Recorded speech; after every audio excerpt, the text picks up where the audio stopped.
How we doing, everybody? Welcome to another episode of Getting Jiggy With It. I'm Will, and today we're doing an unboxing of, well, the newest Uno Ultimate, which is Uno Ultimate DC.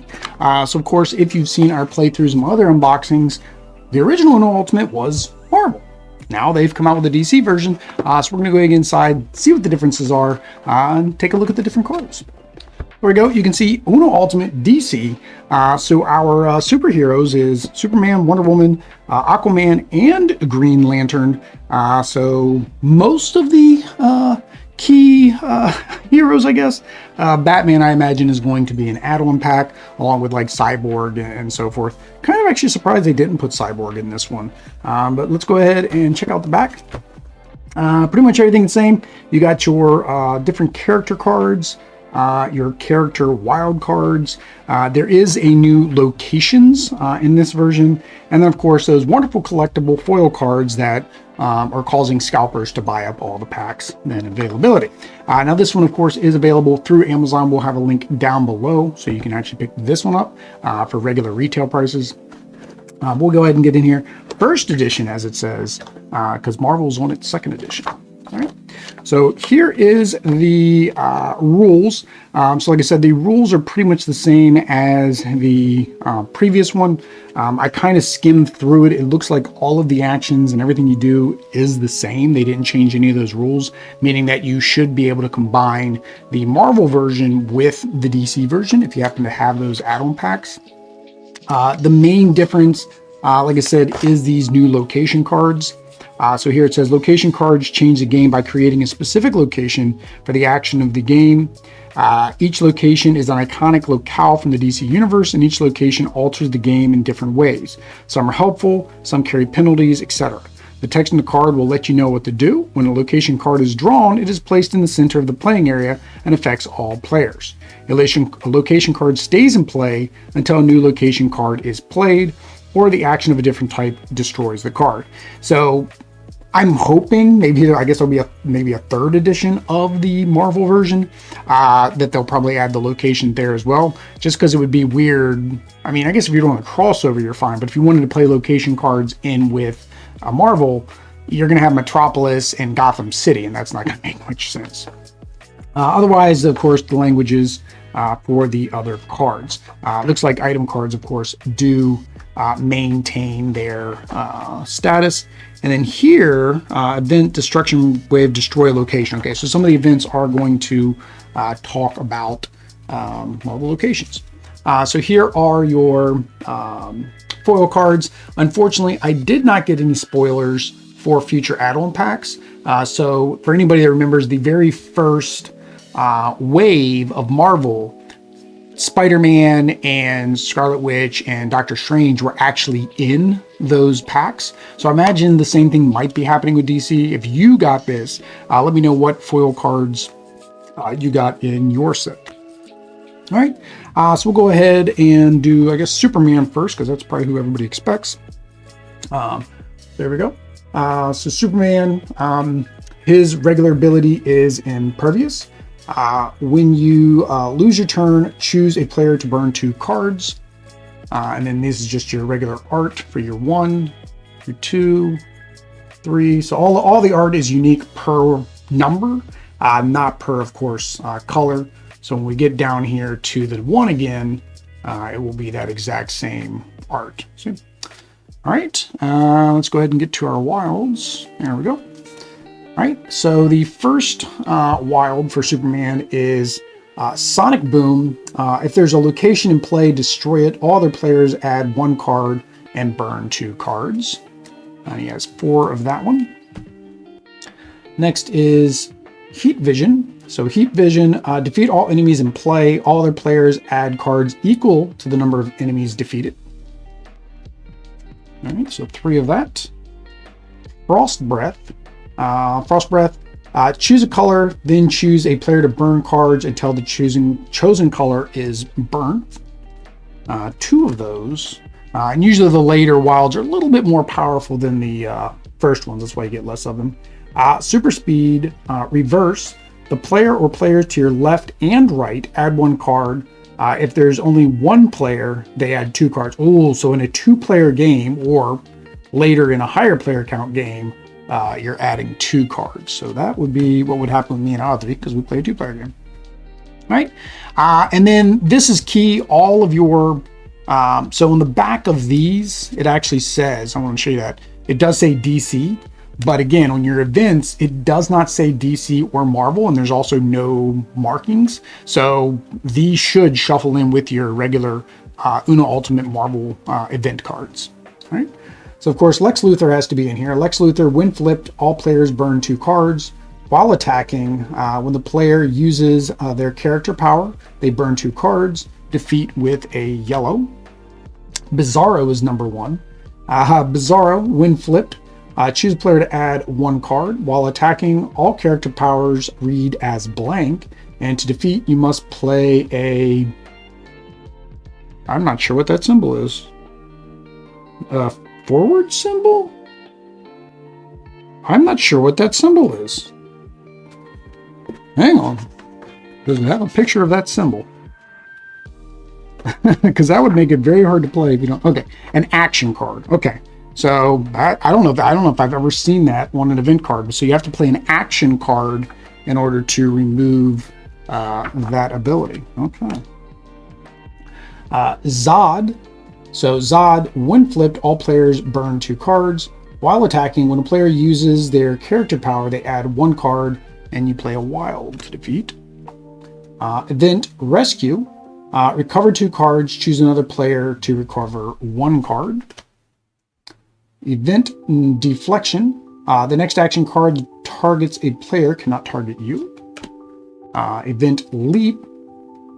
You may choose an enemy card in play and ignore it while attacking until the end of your turn. And then you got 2 locations. First one, of course, is Metropolis. The other one I'm going to think is Smallville. At the start of your player's turn, they may shuffle any non-action card from their, or no, not action, event card from their hand into the character deck, and then add 1 card. And then the second one, oh no, it's the Fortress of Solitude. So they did not go to Kansas. They went to the Arctic. Fortress of Solitude, enemy cards, when flipped, read as blank. So basically prevents the enemy cards from affecting you. All right, that is Superman. Next we have Aquaman. So Aquaman's ability, Aquatic Aftershock. When you change the active color until the start of your next turn, the next player to change active color burns 2 cards. I'm wondering how far they can go. Like how unique and how many different ways can you do these base moves? All right. So there is your 1, 2. Let me just look at the art because, you know, half the fun is looking at the art because I do like that they use different art. Sometimes though, we've said during our first impressions that because they use different art from different artists, sometimes it does seem a little bit disjointed because they don't really match well. Especially when I think the worst one was like one of the worst ones was Captain America, where they used the comic book art and then they used the art from the comic book version of the movie, so it was completely disjointed because of that. All right, so his wild cards. Sea of Storms, all our players burn 2 cards. If there's a location in play, you recover 3 cards. So you kind of want locations in play with Aquaman. Right? Riptide. So Riptide Strike, all their players add 1 card. If there's a location in play, all their players also burn 1 card. So again, it's going to be that same 4-3-2-2. Titanic. What is it? Titanic Tsunami. Choose a player to skip their next turn. If there is a Aquaman location in play, play again instead. So you basically get back-to-back turns. So again, I think he's very location-based, it seems. Deep Sea Allies, destroy the current location in play. Flip danger cards, ignoring the effects until a location is revealed. Then all other players add 1 card and burn 2 cards. Yep, so he is definitely location-based. Okay. Ocean Master. When flipped, destroy the current location in play. So again, location-based. While attacking, when a location is flipped by any player, ignore and discard it. And then green or blue. Black Manta. When flipped, burn 2 cards. While attacking, at the start of your turn, burn 1 card. If an Aquaman location is in play, all players burn 1 card instead. Play a red to get rid of him. King Shark with something in its mouth. Flipped, add 1 card, reverse. When attacking, your wild cards read as blank. Play a yellow. Event Dredge. Take the bottom 4 cards of your character deck and place them on top of your character deck. Event Quick Sync. All their players place a wild card from their hand on the bottom of their character deck and then add 1 card. Destruction Wave. So this is one we saw in the rulebook. Destroy a location. Makes sense. He's all about locations. First location is Atlantis. When an enemy card is flipped, all non-Aquaman characters burn 1 card. I'm trying to figure out how that works. Oh, I guess that would make sense because if they add Namora, oh, not Namora. Is it Namora? Namora is DC? Marvel, DC. No, that's Marvel because Namora would be Namor and it's the female version. Mera, there we go. Mera is DC. I'm not as good of a DC aficionado. Honestly, I was screwing up Marvel while I was at it. She might have that same icon. Same as Wonder Woman if they do like Wonder Girl and stuff like that. The Trench, when you change the active color, add to the bottom card of your character deck to your hand. All right, so you basically get a draw ability. All right, and we will do Green Lantern next. So this is the original Green Lantern, Hal Jordan. Construct Creation. During your turn, instead of playing a card from your hand, you may burn 2 cards and play a card from your burn pile. So same thing, the lantern icon. I imagine the same thing as when they bring in the other lanterns. Then maybe some of the cards will impact each other. We will see. So here's your 1, 2, 3, 4, 5, plus 2. Read that, so skip. And we're back to the beginning again. All right. So the first one is Immense Willpower, because of course the Green Lanterns are based off of willpower. Choose a player to add 1 card. If this card is played from your burn pile, all other players add 2 cards instead. So he must have ways to play from the burn pile. Oh yeah, that's his regular ability. You can play from the burn pile. Let's see here. Impurity Burn. Choose a player to burn 2 cards. If the card is being played from the burn pile, they burn 3 instead. All right. Brightest Day, Darkest Night. Defeat an enemy, recover 3 cards. If the card is played from your burn pile, play again. So again, he's just basically recovering from his burn pile, which kind of goes with that Darkest Night, Rising from the Dead. But I'm not sure why it's on Green Lantern. Recharging the Light. Choose a player to burn 2 cards and skip their next turn. If played from your burn pile, play again, so he gets to keep going. Of course, Sinestro is going to be the first villain. When flipped, add 1 card and skip the next player. While attacking, cards cannot move from one location to another. Green to defeat. Hector Hammond with this Grande Noggin. When flipped, reveal your hand. While attacking, when you change the active color, reveal your hand. Play an event card to get rid of it. So there we go. Here's the black hand, like I said, for Darkest Night, which makes more thematic sense of pulling things out of your burn pile. When flipped, burn a random card from your hand, add 1 card. While attacking, the active location reads as blank. Play a blue to eliminate. That's kind of thematic because I think if I remember correctly, blue lanterns are the ones that are able to defeat the black lanterns. Event Stable Construct, recover 2 wilds. Event Recharge, exchange an action card in your hand with a card in your burn pile. Event Impurity, burn a wild card from your hand, burn 2 cards.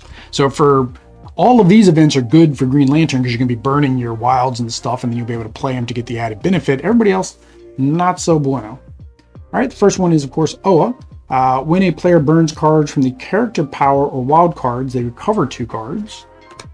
And then Mogo, which is the living Green Lantern planet. When a player plays a wild card, they may recover 1 card and choose a player to burn 1 card. And remember, when you choose a player, you can choose yourself. So that's actually, again, good for Green Lantern. He can burn his own cards. All right. Last but not least, is the Woman of Power, the Wonder Woman. Amazonian Fury. When you defeat an enemy, choose a player, add 1 card, and burn 1 card. So she kind of has an add and burn effect as well. All right, so we'll just look at the art again. 1, 2, 3. Then you got 4, 5. So they go kind of, like I said, same thing. The art kind of goes all over the place. The art's nice. I don't get me wrong. That's kind of neat. I like that one.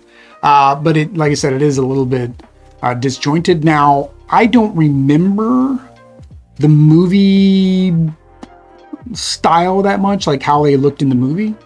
So I can't say if they did the same thing here as they did with Marvel. I also don't remember if the movie look for DC, I can't remember, is as stark of a difference as the movie look for Marvel movies are. All right, first wild, Ends of the Earth. Oh, that's a lot of text. I gotta zoom in a little bit more. There we go. Choose an enemy card in the danger discard pile, trigger its when flipped ability. You may burn a card from your hand that matches the defeat cost. So of course, 4 of those. Battle Rage. So discard the top 4 cards of the danger deck. For each enemy card discarded, all other players add or burn 1 card. So she's going through that event deck, the enemy deck, to get things to happen. This is actually one of the outfits I liked. I think this was in the new 52. Pride of the Amazons. If there is a Wonder Woman location in play, all other players flip danger cards in play order. If not, choose a player to flip a danger card. If an enemy card is flipped, trigger the when flipped and then defeat it. So yeah, so she's flipping through trying to find enemies in that deck. Amazonian Assault is her last one. Defeat an enemy, discard the top card of the danger deck until an enemy is discarded. Give the discarded enemy to another player, trigger its when flipped ability. There we go. All right, so her first enemy is Poseidon. Poseidon, when flipped, choose a player to add 2 cards. While attacking, at the start of your turn, all players burn 2 cards, and you can play, thematically, a yellow, a red, or a blue. All right. Cheetah, of course, needs to be in here. Poseidon's actually kind of a weird fit. I would have thought it would have been like Ares. When flipped, choose a player to skip their turn. While attacking, you cannot change the active color with a wild. Play a yellow to defeat. Hades makes sense, but yeah, Poseidon just didn't make sense. When flipped, choose a player to burn 2 cards. While attacking, when another enemy is defeated, you burn 2 cards. Play a blue. So again, Wonder Woman's defeating enemies, and if you've got Hades in front of you, you're going to be burning more cards because she's defeating them. All right, event Wonderful. If there's a location in play, all players with 2 or more cards in their hands burn 1 from their hand. Surprise Attack. Discard cards from the danger deck until an enemy card is discarded. Place it in front of you. Trigger its when flipped, then defeat it. Wrath. Defeat all enemies in play.